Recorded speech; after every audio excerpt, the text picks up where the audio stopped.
Along the banks of the Nile, one of the greatest civilizations in history began.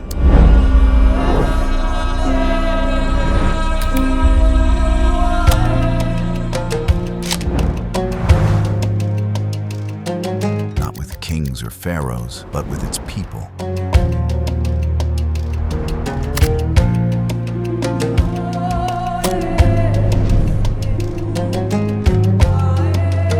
Farmers fed the land.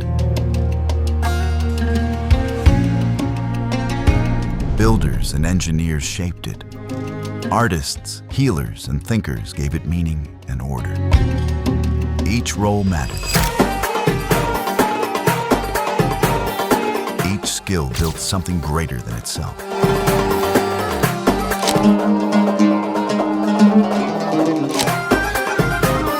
Together, they created a civilization of knowledge.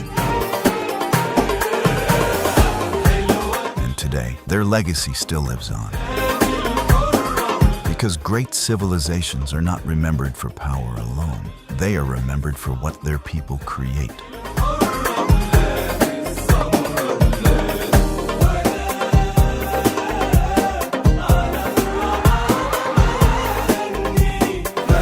Capital International Schools.